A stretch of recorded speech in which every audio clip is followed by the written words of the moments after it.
Je suis ravi de piloter et d'animer cette table ronde. Alors, ce n'est pas exactement une table ronde, vous l'avez remarqué, mais on va dire que c'est une table ronde dans le débat sur une thématique très importante qui me concerne aujourd'hui, les équipes paritaires. Comment réussir? Donc déjà, il faut comprendre ce qu'est une équipe paritaire et on va le voir avec nos invités.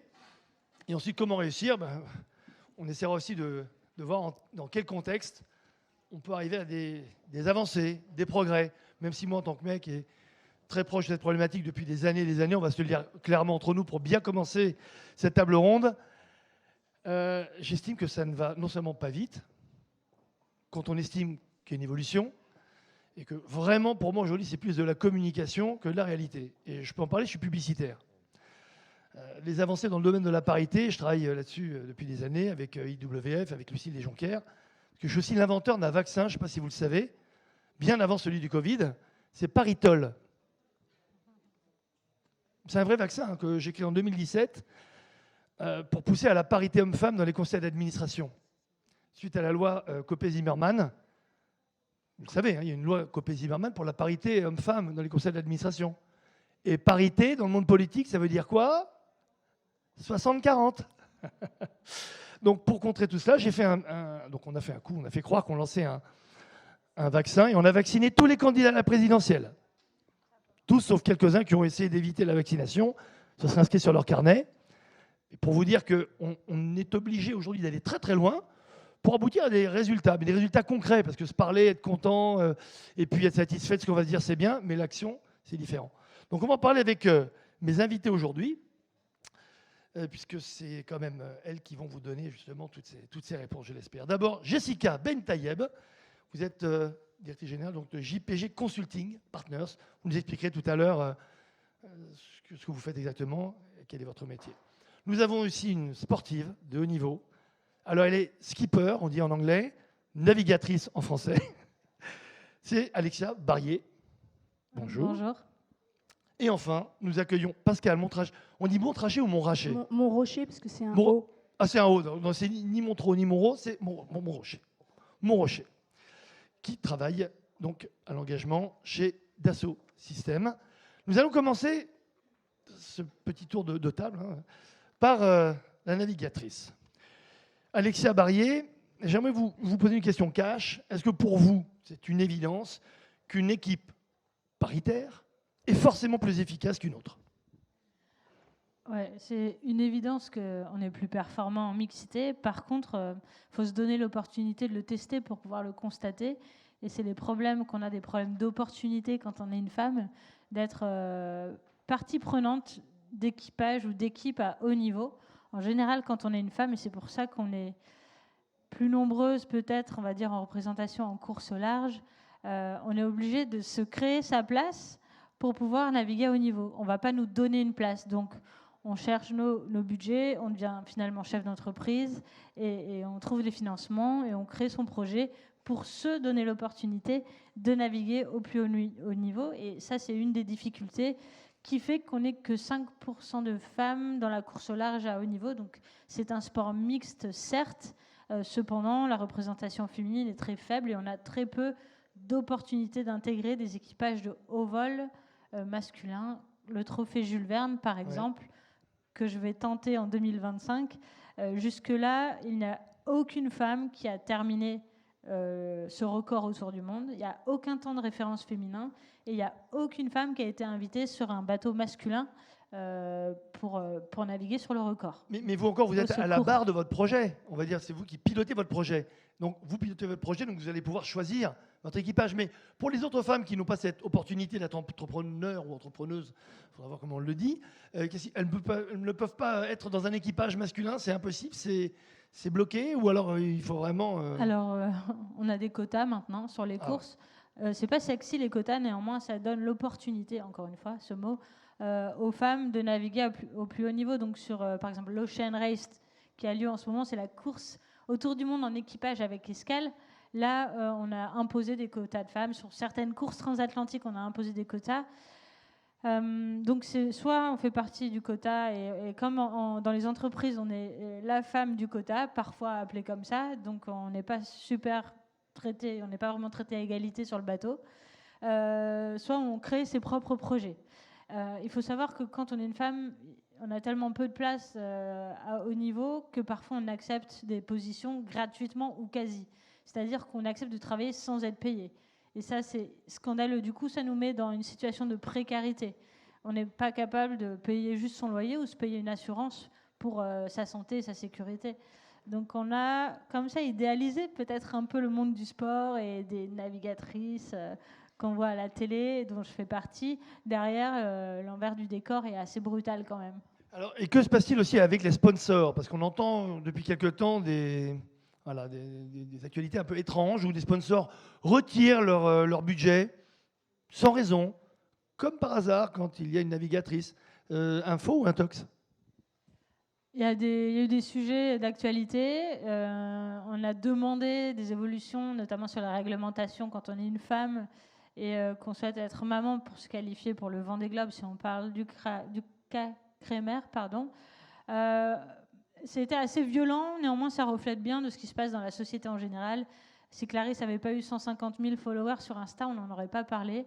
C'est horrible ce qui s'est passé, mais malheureusement, ça arrive à plein de femmes dans tous les domaines de la société. Donc, c'est un sujet global, en France particulièrement, qui se doit d'être traité sérieusement. Alors justement, est-ce que c'est une particularité de l'exception culturelle française? Il semblerait, puisque vous m'avez parlé d'ailleurs d'un voyage récent au Canada, et là-bas on vous regarde en se demandant exactement de quel sujet il s'agit. Étant donné que je suis en train de construire un équipage 100% féminin pour faire le record, tenter de battre le record du trophée Jules Verne en 2025. On a des partenaires qui croient au changement, qui m'aident à faire bouger les lignes, le CIC, IDEC Group.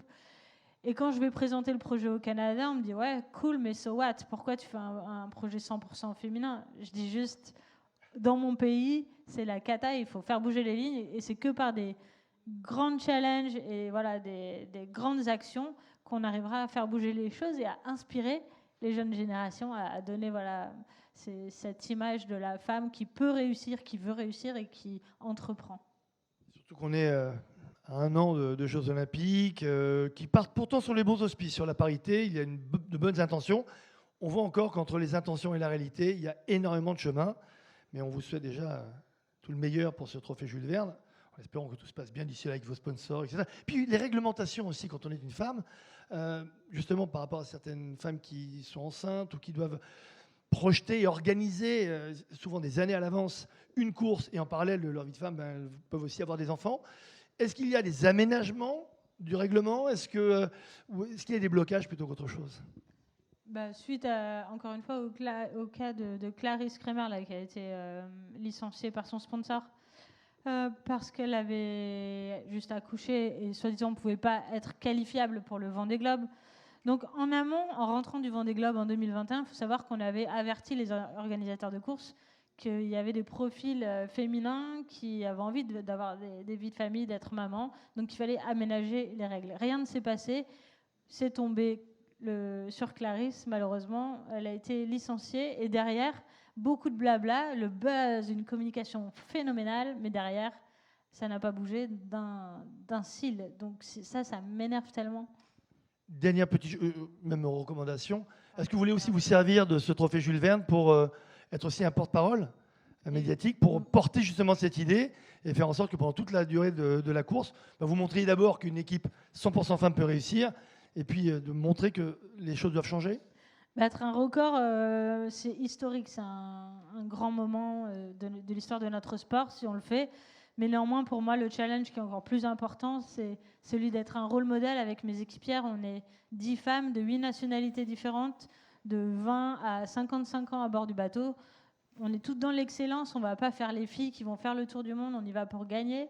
Et l'idée, c'est vraiment d'inspirer les jeunes générations, de petites filles, mais aussi des garçons, de leur dire que dans la vie, tout est possible. On peut applaudir Alexia. Merci, merci, merci beaucoup. Et on va continuer notre petit tour de piste par Jessica Mentayet, donc de JPG Consulting. Est-ce que vous pouvez déjà nous dire, en gros, quel est votre métier, ce que vous faites chez JPG? Bonjour, je suis RH expert.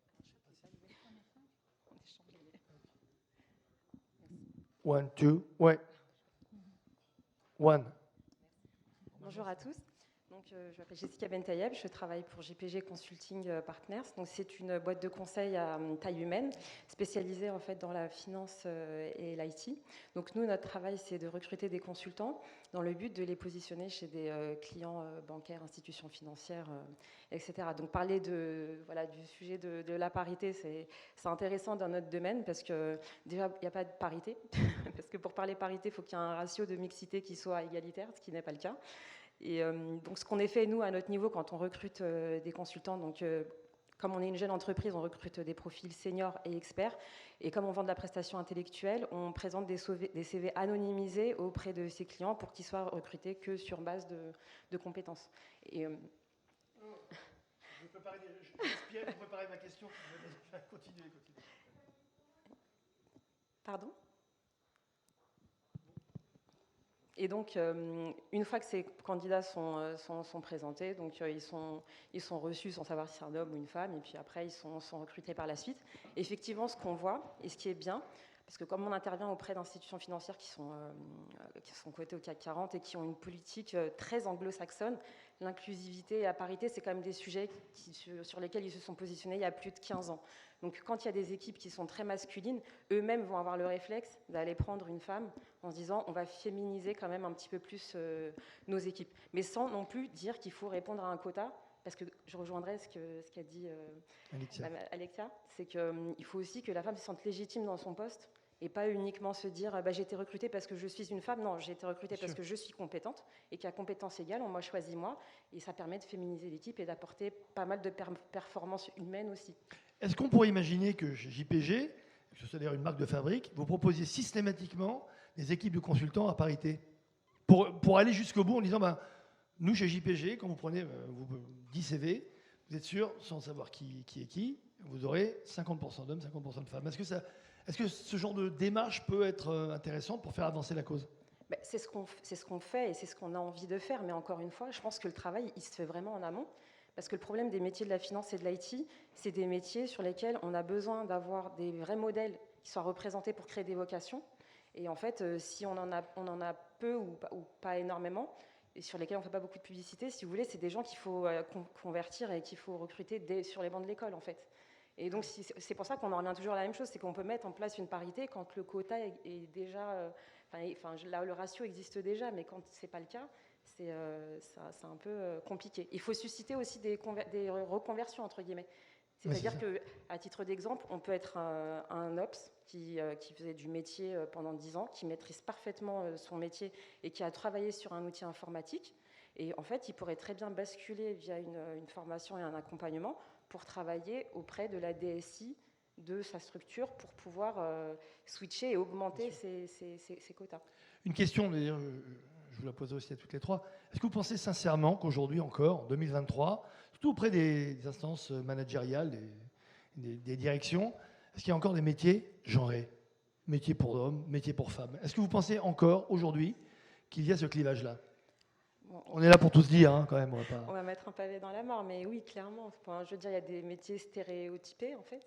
Et je pense que c'est peut-être aussi pour ça qu'il y a certaines femmes qui ne veulent pas se diriger vers ce type de métier, parce que quand on pense aux ingénieurs, on pense aux geeks, aux gamers, puis en fait, on ne fait pas assez de promotion sur la diversité du type de métier qu'on peut proposer. Donc on va voir, entre guillemets, sur des métiers qui sont qualifiés, un peu moins bien qualifiés, peut-être beaucoup de femmes, et plus on monte dans la hiérarchie, et plus on voit énormément d'hommes et beaucoup moins de femmes. Et comme en plus on a malheureusement ce syndrome de légitimité et de l'imposteur, sur lequel il faut qu'on travaille, ça fait partie de la confiance en soi, mais c'est la société aussi qui travaille en ce sens et l'entreprise aussi. Merci Jessica, je vais rebondir justement sur ce que vous venez de dire pour interroger Pascal Monrocher. Vous êtes ingénieur, Oui. Justement, je m'arrête là-dessus parce que moi, j'ai monté une start-up il y a 6 ans maintenant avec que des techs, et on a fait pendant plus d'1 an, parce qu'on n'arrivait pas à recruter des femmes ingénieurs. Parce que dans notre boîte, il n'y avait que des mecs. On s'est dit, c'est pas possible, on va recruter des femmes ingénieurs. Et on a fait des annonces très créatives sur LinkedIn. Enfin, on pensait que c'était assez créatif. On n'a pas arrêté vraiment, on faisait vraiment des petites blagues très provoques pour n'attirer que des profils femmes. On n'a pas reçu un profil. Donc je pose la question, censure, il y en a sûrement, mais n'y a-t-il pas aussi de l'autocensure de certaines femmes ? Alors, Autocensure, censure, je ne sais pas répondre précisément à votre question. Donc moi, je suis ingénieure de formation et ça fait un petit moment que je travaille. Et c'est vrai que pendant longtemps, j'étais pas l'unique fille, mais pas loin. Quand moi, j'ai fait Télécom Paris de mémoire en première année, on était 17 filles sur une promo de 85. Les proportions n'ont pas changé. C'est-à-dire que si on regarde aujourd'hui les écoles d'ingénieurs orientées tech et numérique, parce qu'aujourd'hui, on nous abreuve de chiffres en nous disant non mais on a la parité, etc. Il faut aller un peu dans le détail pour se rendre compte des diversités.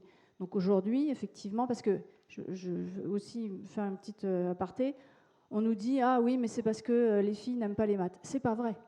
Non mais je m'insurge contre ça parce que ce message donné par les politiques, je le trouve, il est déviant et il est très désagréable. Donc quand on regarde les statistiques du temps où il y avait encore un bac S, mais maintenant avec les spécialités c'est un peu plus compliqué, mais du temps où il y avait un bac S, il y avait moitié de filles dans les bacs S en France. Donc le sujet n'est pas celui-là. Et après quand on regarde au niveau des études supérieures, on va trouver des filles qui vont dans des prépas scientifiques, mais qui vont en prépa bio.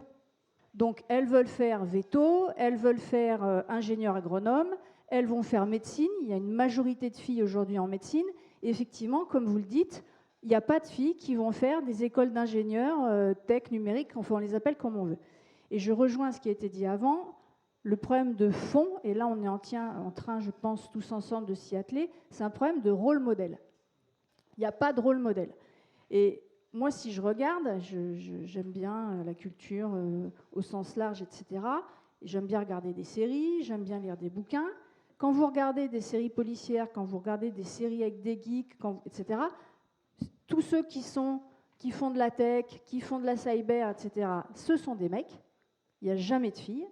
Et le seul personnage féminin qui peut être rôle modèle dans ce monde-là, c'est Lisbeth Salander de Millennium. Moi j'adore, et je ne suis pas sûre que toutes les jeunes filles et petites filles s'y reconnaissent.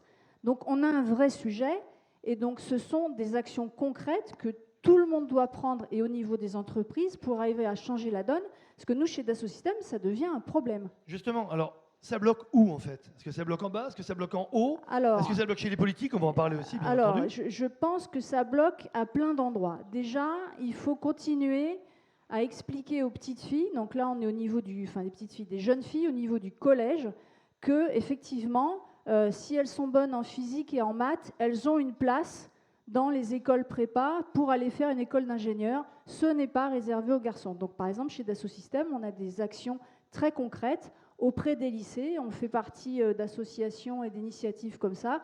Personnellement, avec 10 autres collègues de Dassault Systèmes, on a passé une journée dans un lycée parisien avec toutes les élèves de seconde féminine. Mais à l'initiative, il y avait l'approviseur, pour qui c'était très important. C'est-à-dire que ces actions ne peuvent marcher que si on a du répondant en face. Donc on est très actif, on est tout un réseau chez DS à intervenir dans les lycées, mais il faut que les lycées l'organisent. Et donc le problème de cette vocation, donc ça commence évidemment quand on est tout petit. Hein, ouais. Le rôle des parents aussi est très important. Tout à fait.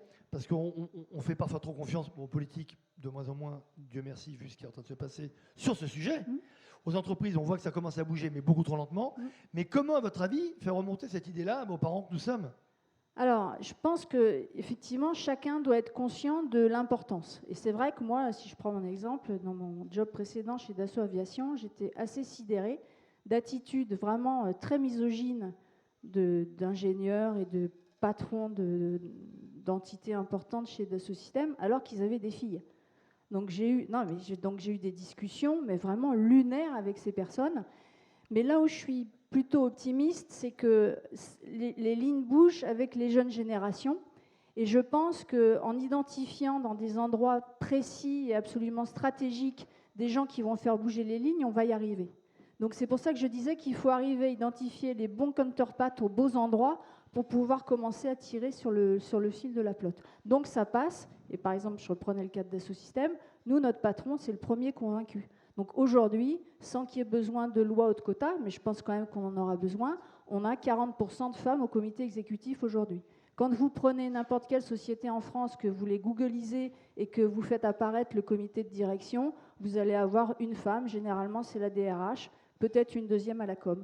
tous les postes qui sont des postes concrets de business, de R&D, etc., sont tenus par des hommes. Donc c'est assez compliqué pour... On vous parlait de rôle modèle tout à l'heure. Justement dans le sport, pour revenir à Alexia, on sait que le sport est quand même un monde encore où il reste quelques valeurs, même si elles ne sont pas toutes respectées, qui est reconnu dans le monde entier, c'est universel. Mais pourquoi n'y a-t-il pas assez de sportifs qui sortent un peu du lot? Dès qu'on parle de sportif, d'ailleurs on dit le mot sportif, on parle d'Mbappé, ça n'enlève rien évidemment à ces champions. Mais comment se fait-il alors qu'il y a des grandes championnes au football et dans d'autres domaines, qu'on cite à chaque fois d'abord les champions et ensuite les championnes? Je n'ai jamais vu, moi, un palmarès, peut-être vous, mixte. Vous savez, dans la revue de l'Équipe, dans la revue de plein de médias, quand ils parlent des sportifs de l'année, on parle d'abord des hommes et après un tout petit peu des femmes. Quel est, à votre avis, le point de blocage? C'est juste, notamment en tennis, on a vu que Serena Williams avait plus de titres que les garçons dernièrement. Et on en a parlé qu'après. C'est toujours très choquant. Et quel est le point de blocage? C'est nos habitudes, la médiatisation, la manière dont on envisage le monde. Et je remarque que les personnes qui changent les premiers, ce sont les hommes qui ont des petites filles. Quand ils deviennent papa d'une fille, là, ils commencent à se dire peut-être qu'il va falloir faire changer un peu les choses. Je vous confirme. Et ça fait partie de l'évolution. Et l'éducation, évidemment. L'éducation, nous, on travaille beaucoup là-dessus. On veut être des rôles modèles, on est des championnes, on peut être vu un peu comme des stars, on est regardé, on fait rêver, mais on passe beaucoup de temps aussi dans les écoles et les collèges pour aller voir les jeunes et aller se regarder les yeux dans les yeux, écouter leurs questions, leur en poser aussi, faire un vrai dialogue, pas de la télé-réalité, pas du fake, et c'est ce contact humain qui va faire qu'on va pouvoir faire un déblocage, justement. Jessica, est-ce que vous, dans les profils que vous recevez, que vous mettez donc en régie, je ne sais pas si on appelle ça comme ça, un peu comme du LSS2I, dans les sociétés bancaires et financières, est-ce que vous sentez aussi, non pas du militantisme, mais une prise de conscience, on va dire, de tous ces profils féminins, pour non seulement y arriver, mais surtout essayer de faire passer le message, de le communiquer, de le transmettre à la fois aux jeunes générations et aux générations actuelles qui sont parfois un petit peu sclérosées dans ce manque de parité. Est-ce que vous sentez ça, une petite énergie volontariste pour essayer de transformer les choses? Oui, et puis comme je vous disais, dans ces institutions-là, il y a vraiment des volontés en fait, qui sont réalisées au niveau des entreprises pour promouvoir des modèles. Et en fait, avant d'être RH expert chez JPG, actuellement encore, je suis en mission chez un client. À chaque fois que j'ai mené des projets de petite ou grande envergure ou programme, je suis tombée sur des sponsors femmes qui ont été très exigeantes, mais très bienveillantes, en mettant une certaine confiance pour me dire, voilà, c'est une grosse responsabilité, mais je te fais confiance.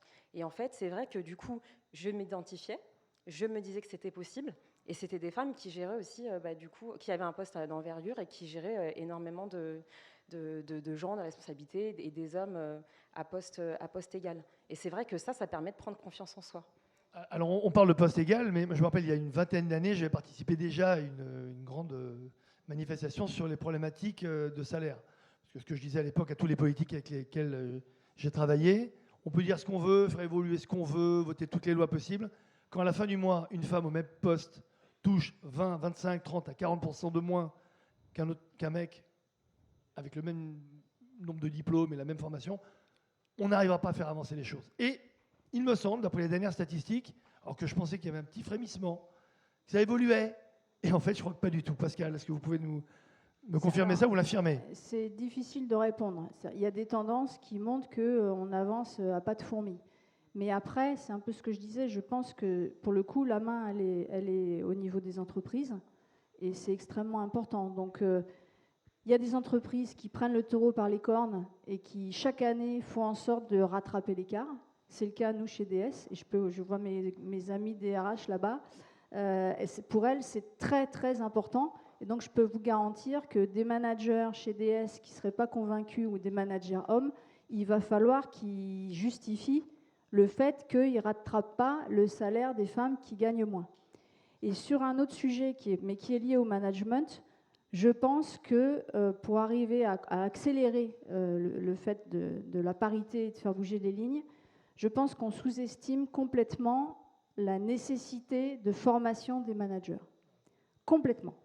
Et du coup, je voudrais juste... C'est clé. Voilà. On pense que c'est évident, donc on pense que le truc va se faire. Ce n'est pas évident du tout.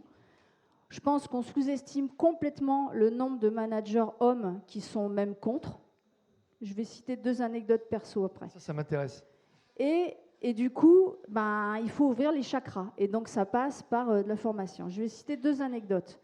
Un peu anciennes, mais pas si anciennes. Quand j'étais étudiante, donc je passais les concours, et on était entre 2 épreuves. Donc, on était allé déjeuner le midi, et on attendait que la porte ouvre pour la 2e épreuve de maths, 4 heures, de 14h à 18h. Donc, j'étais à Lyon à l'époque, et donc on était avec des potes. Et il y a un gars qui était dans ma classe, qui nous regarde. J'étais avec une copine, on n'était déjà pas beaucoup de filles, et il nous dit « Ouais, de toute façon, les filles, vous faites vraiment chier, excusez-moi de l'expression, allez-y, on vous pardonne. Vous passez les concours, vous nous prenez des places, parce qu'après, vous vous mariez, vous avez des enfants et vous ne travaillez pas. » Voilà. Donc ça, c'était dans la tête. Non, mais ça, c'était dans la tête d'un jeune homme de 20 ans qui, aujourd'hui, doit être 4 sup dans une entreprise.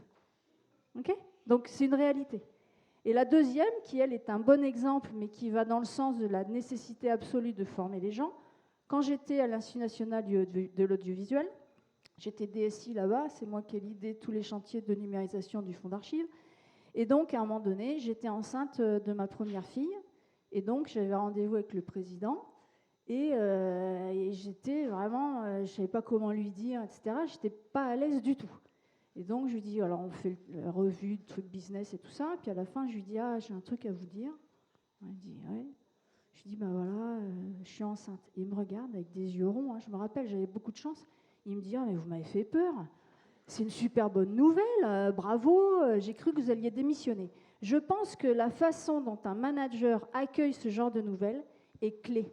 Or, aujourd'hui, je pense qu'il y a beaucoup trop de jeunes femmes dans les entreprises qui ont la boule au ventre quand il faut qu'elles aillent annoncer à leur manager homme qu'elles sont enceintes. Je suis complètement d'accord. Merci de ces 2 exemples frappants. Alexia, tout à l'heure, vous m'avez parlé aussi d'un fait absolument incroyable et positif.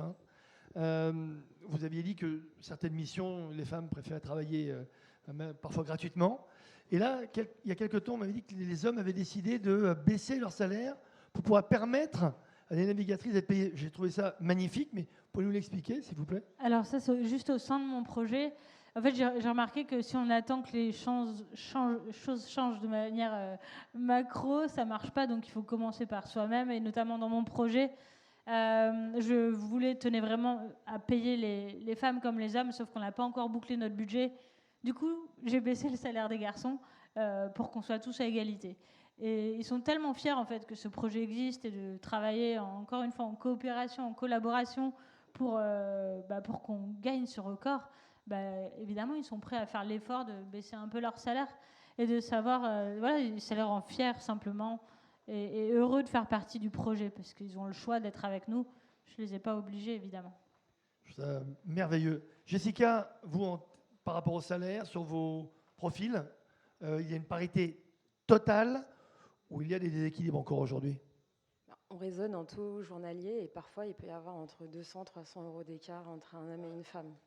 C'est la taxe femme, en fait. On l'impose, le fémitax. Il faudrait trouver quelque chose avant pour que les gens comprennent quand même que quand on est une femme, on part toujours plus bas. Donc c'est ça. Oui. Et à la fin aussi, parce que sûr, quand on accumule 200 euros, plus 300 euros, plus 300 euros, ça finit en centaines de milliers d'euros, parfois en fin de carrière qui manquent, sans parler des points de retraite, etc. Donc c'est vrai que vous sentez, vous, cette dépréciation donc, des femmes à la base ? Ah oui, clairement. Il n'y a même pas de sujet, il n'y a pas d'égalité de salaire encore. On discute même avec des femmes qui sont en interne dans les institutions bancaires. Elles sont obligées de postuler auprès des RH pour faire un dossier, pour demander à avoir un salaire revalorisé au niveau de son collègue qui fait la même chose qu'elle, qui a le même background, et elle doit attendre 6 mois, 1 an pour qu'on réajuste son salaire. Bon, merci à toutes les trois. Vous avez compris ce que je vous disais il y a à peu près 30 minutes, que même si on avait la perception parfois que les choses avançaient, il n'en était rien quand on demandait en détail, à la fois dans le monde du sport, dans le monde de l'entreprise, dans le monde du consulting. On est encore à des années-lumière d'une solution et d'une on va dire, une situation positive. Il nous reste un quart d'heure. Je vais vous demander, en fait, finalement, votre avis. Je vais vous demander vos questions. Ça serait très bien d'interagir. Maintenant qu'on a une discussion un peu enflammée entre nous, on aimerait bien la partager avec vous. Donc voilà, on a 15 minutes pour poser toutes les questions que vous souhaitez à nos intervenantes. Qui? Tous les bras se lèvent? Mademoiselle. Bonjour, merci à toutes pour vos témoignages. Ma question Levez-vous, n'hésitez pas, hein, que tout le monde vous voit. Voilà, on l'applaudit. Pour vous motiver. Ma question est pour Madame Bentayeb. Est-ce que de la part de vos clients, vous voyez un changement? Vous parliez du taux horaire journalier d'une femme qui peut être inférieur à celui d'un homme. C'est par rapport aux grilles qu'ont vos clients, ou est-ce que vous pouvez justement faire une récupération? Quelle est la perception de vos clients par rapport à ces déséquilibres? Alors effectivement, il y a une grille tarifaire qui est définie en fonction de la typologie du type de cabinet, si on a un cabinet de conseil en stratégie ou une SS2I, et puis après par rapport au type de profil. Mais effectivement, on se rend compte que certains profils que les clients veulent vraiment, on arrive un petit peu à faire un glissement pour augmenter le TJM, mais clairement oui, c'est quand il y a une femme, le TJM est légèrement en dessous, et parfois les clients sont intransigeants et ne veulent pas forcément faire d'efforts en ce sens-là. Et en fait, c'était un peu un tabou, on ne s'en rendait pas vraiment compte jusqu'à ce qu'on discute avec différents confrères et on s'aperçoit qu'en fait, il y a vraiment un gap énorme entre les hommes et les femmes. Merci. Est-ce qu'il y a d'autres... Oui, il y a plein d'autres questions. Le constat vous va alors? Parce que j'ai rien compris alors. Ah, mademoiselle. Oh, madame. Bonjour. Debout. Ça motiverait les prochaines. Moi, j'ai une petite question. Tout à l'heure, on parlait des difficultés de recrutement des jeunes filles dans les métiers du numérique. À l'occasion d'un autre événement comme celui-ci, on a appris qu'à l'âge de 35 ans, la moitié des femmes qui étaient parties dans ce type de métier avaient eu des reconversions professionnelles et étaient parties du numérique. Comment ça se fait que les entreprises n'arrivent pas à garder les femmes dans ces métiers-là? Et à quoi c'est dû? Et qu'est-ce qu'on pourrait changer pour que ça change? Alors, pareil, je pense je me méfie de ce genre de chiffres, je pense qu'il faut regarder dans le détail. Donc déjà, pour en revenir à la façon de recruter, ça a déjà été dit, mais il faut être militant et il faut demander à avoir des candidates femmes, parce que mine de rien, on en trouve quand même. Hein. Donc quand moi j'étais chez Dassault Aviation, la DSI était très très masculine. Et quand on recrutait, on ne me présentait que des candidats hommes. Donc j'ai indiqué que je ne recruterais personne si je n'avais pas au moins une femme dans le panel. Et avec ça, alors même on ne recrutait pas beaucoup, hein, puisqu'on n'est pas si nombreux que ça, mais j'ai doublé, en gros, on a recruté beaucoup plus de femmes et j'ai doublé en ratio. C'est une volonté. Chez DS, c'est le cas aujourd'hui. C'est-à-dire qu'il n'y a pas de panel. Le panel n'est pas ouvert s'il n'y a pas des femmes comme candidates. Après, par rapport à votre question, je pense qu'il faut regarder le détail, puisque quand nous, on regarde dans ce que je connais, c'est-à-dire l'industrie, j'ai travaillé chez Renault aussi, donc Renault Dassault Aviation, ou aussi chez DS, quand on regarde nos détails d'attrition, il n'y a pas plus de femmes que d'hommes. Donc je ne sais pas où sont les 35% dont on parle. Oui, moi aussi, je me méfie de ces chiffres. Juste, on parlait tout à l'heure, vous m'avez dit qu'il fallait être militant. Je rappelle à chaque fois, depuis des années, être militant, ce n'est pas uniquement une femme qui milite pour la parité. Hein. Les militants, ce sont des hommes. Et je crois même exactement à l'inverse, que plus les hommes militeront pour la parité, plus les problèmes avanceront. Ça a l'air de rien, mais même si on sait qu'il y a certaines femmes qui sont aussi bloquantes que certains hommes au poste de direction, et il y en a encore, au niveau du militantisme, pour faire avancer la cause, là, il faut être paritaire. Vous êtes d'accord là-dessus? Moi, je suis totalement d'accord. Et par exemple, on parlait de faire bouger les lignes aussi. C'est bien d'avoir des jeunes papas dans les équipes. Et aujourd'hui, les jeunes papas s'occupent de leurs enfants, donc ils vont aussi les chercher à la crèche et ils les emmènent aussi à la maternelle le matin. Donc ça relativise le fait que c'est pas juste les jeunes femmes qui sont pas fiables parce que il faut qu'elles s'en aillent pas trop tard le soir ou elles arrivent tard le matin. J'avais lancé le congé paternité d'ailleurs dans les agences de pub. Au début, je me suis fait insulter, ça a duré 1 heure ou 2 heures. Et le lendemain, bien entendu, toutes les autres agences ont suivi en disant Nous aussi, on va... Alors là-dessus, pareil, j'ai une anecdote, parce que alors, chez DS, on a le congé paternité. Moi, j'ai un gars qui bosse avec moi, qui a pris ses 3 semaines. On m'a raconté la semaine dernière une anecdote qui m'a glacée. Je ne citerai pas le nom de la société. C'est une petite start-up française. Un jeune ingénieur embauché qui était en période d'essai, qui est sur les aspects, sur tous les sujets changement climatique, éco-responsable, qui est devenu papa, qui pendant sa période d'essai a demandé à prendre 1 semaine de congé de papa et il s'est fait licencier. On a arrêté sa période d'essai. Ah oui, pendant la période d'essai. Dramatique, on le sait bien. C'est épouvantable. Est-ce qu'il y a d'autres questions encore sur ces sujets? Voyons, avec tout ce qu'on vous raconte depuis tout à l'heure, on ne peut pas tous être d'accord. Monsieur? D'accord, est satisfait de la situation? Bonjour. Tout à l'heure, on parlait des écarts de salaire entre les hommes et les femmes. Et moi, je voulais savoir à quel moment ça se creuse vraiment. Parce que, oui, on a souvent entendu dire que les femmes ne savent pas se vendre. On a aussi entendu dire qu'il y a de l'autocensure. On en a parlé tout à l'heure. Et à quel moment, vraiment, tout ça se creuse? Parce que j'ai jamais vu dans une entreprise où on dit ah, c'est une femme, allez, moins 10%, c'est un homme, plus 10%. J'ai jamais entendu ça.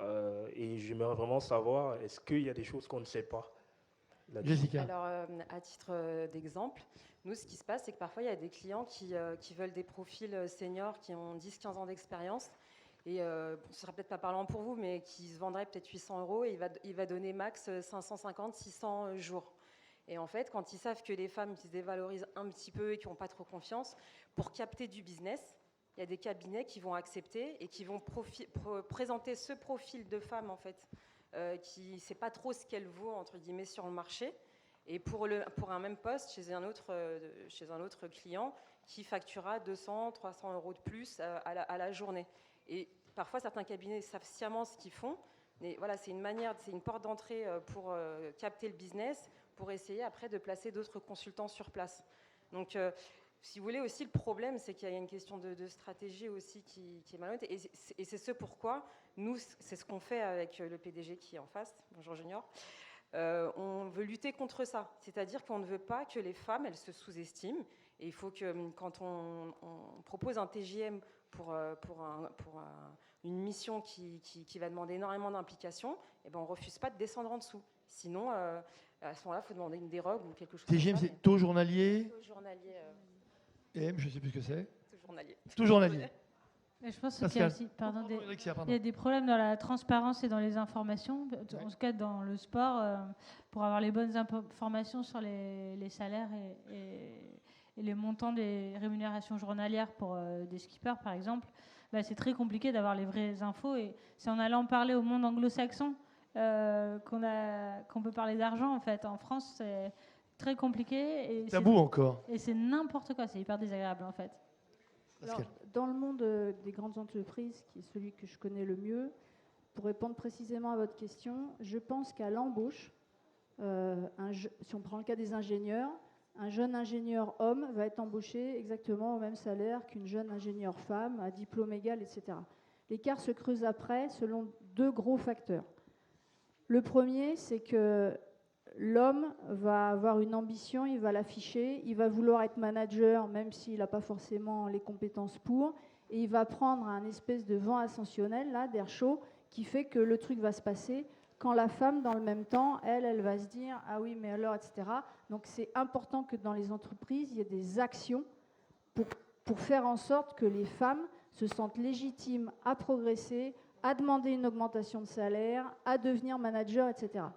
Et la deuxième chose qui peut se passer, et là ça dépend des entreprises, mais je l'ai vécu dans des entreprises précédentes, au moment de la maternité, les femmes partent en congé de maternité et généralement c'est une année blanche en termes d'augmentation de salaire. Ce n'est pas le cas chez DS, je le précise, mais dans certaines entreprises c'est une année blanche en matière de salaire. Donc une femme qui va avoir 2 ou 3 enfants au fur et à mesure de ses carrières, comme après les pourcentages s'appliquent, l'écart se creuse et on arrive effectivement en milieu de carrière à des gros écarts de salaire entre un homme et une femme. Et pour répondre sur la dernière partie de votre question, sur je n'ai jamais entendu quelqu'un dire « Ah, c'est une femme, donc moins 20 ou un mec plus 20 ». Ah, mais évidemment, jamais personne ne le dit, c'est bien pire que cela. C'est intégré culturellement. C'est pire. Moi, j'aurais rêvé entendre quelqu'un me dire « Oh, c'est une nana, on va faire -20, elle va accepter. » J'entends ça, c'est parfait. Vous avez un ennemi, vous avez un combat à mener, vous avez de l'argumentation. Mais là, vous n'avez rien. Vous avez quelqu'un avec un grand sourire, parfois d'une bienveillance terrible. Si je lui pose la question, moi, jamais. Mais comment? Mais c'est inouï. Mais c'est normal, en conscience. Alors, Mais en inconscient, je peux vous dire que tout se fait. moi, j'ai même entendu « Ah oui, mais son mari travaille. » L'homme équivalent, sa femme ne travaille pas. Non, mais vous rigolez, mais c'est dans la tête des gens. Je l'ai entendu. Culturel. Donc, quitte à augmenter, on va plutôt augmenter le mec parce qu'il a une famille, sa femme ne travaille pas. Sa collègue qui fait le même boulot, on va l'augmenter moins parce qu'elle a un mari qui travaille. C'est la réalité des choses aujourd'hui, en 2023, en France. Absolument. Madame, au fond, est-ce qu'on peut...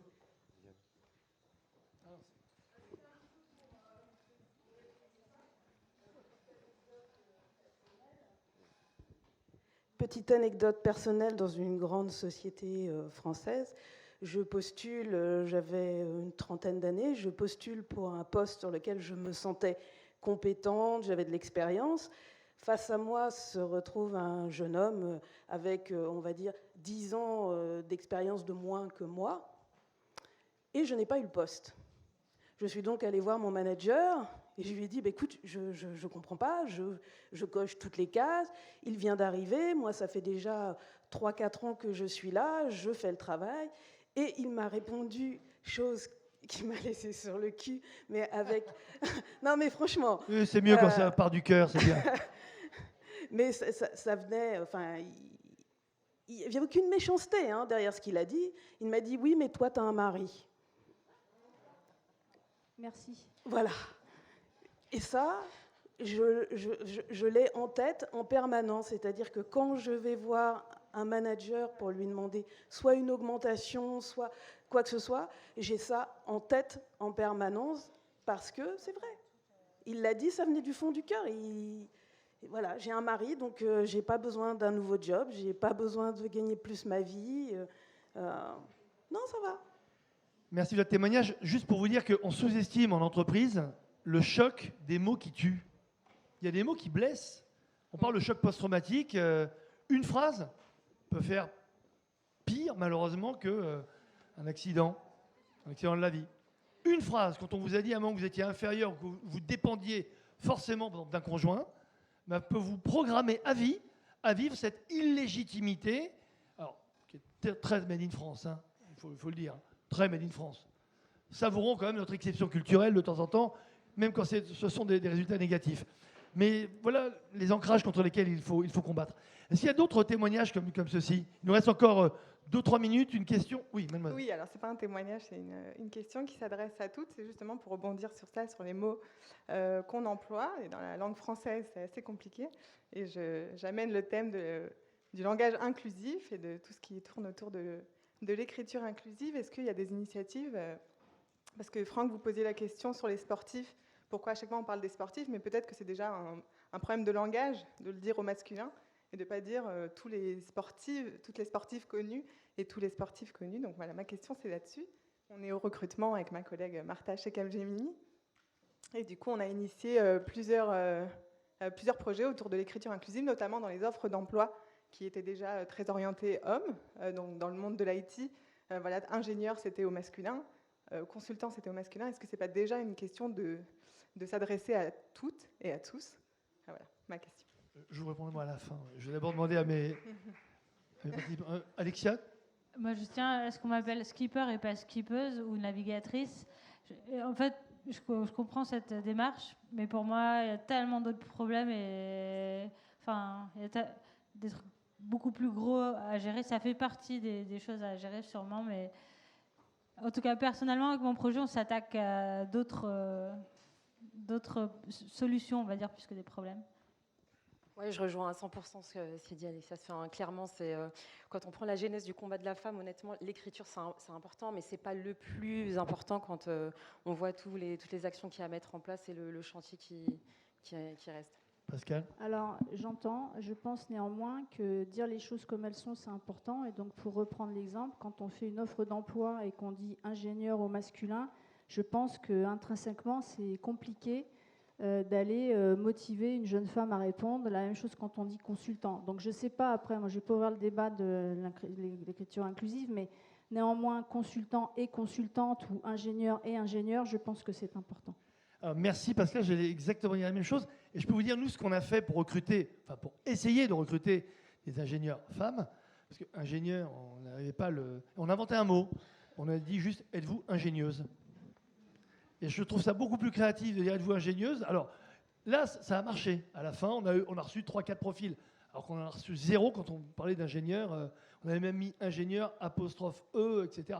Moi, j'ai un problème. Alors, je vous dis, vraiment, je suis très intéressé par la transition sémantique au sens large. Je prépare un ouvrage là-dessus dans pas longtemps. Voilà pourquoi j'ai amené ce sujet. C'est que je pense que l'écriture inclusive, encore une fois, l'état dans lequel il est aujourd'hui, c'est tellement compliqué, tellement complexe, avec ses points, ses tirets, ses machins, on ne comprend plus rien. Et pour moi, ça dépersonnifie, on enlève toute l'émotion qu'il y a dans un ingénieur ou ingénieuse d'ailleurs. Moi, je suis exactement du même avec Pascal, c'est de citer sportif, on dit qu'on est sportif. Moi, je suis sportif, pas un sportif. On pourrait dire sportif, sportive, ingénieur, ingénieuse, etc. Je préfère dire le même mot conjugué masculin-féminin que mettre les points E, qui est pour moi ridicule, je le dis sincèrement, et qui ne fait pas avancer la cause. Encore une dernière question, on a une minute, allez, 30 secondes. Oui. Mais c'est passionnant, on est harcelé de questions magnifiques. C'est plus un commentaire par rapport à ça. Donc, le HCE, le Conseil pour l'égalité, a 10 recommandations pour la communication égalitaire. Ça vaut le coup, je vous le recommande, c'est vraiment très pratique, et notamment l'utilisation des mots épicènes. Donc, épicène, c'est ni homme ni femme, ça marche mieux, et la représentation mentale qu'on s'en fait couvre plus hommes et femmes que si on reste qu'au masculin. Et ça permet de limiter l'utilisation du point, etc. Et l'autre chose que moi je commence à pratiquer, mais bon, je vais avoir des problèmes, je pense, je dis les hommes et les femmes sont des personnes. Personnes, féminin, voilà. Ah ben, ça me va très très bien. Mais écoutez, on n'a pas le temps de faire. C'est magnifique pour conclure cette table ronde. Merci d'abord de votre participation. Merci de vos questions. Merci à Pascal, Alexia, Jessica, avec une mention spéciale pour Alexia qui va vraiment faire un défi extraordinaire avec le trophée Jules Verne.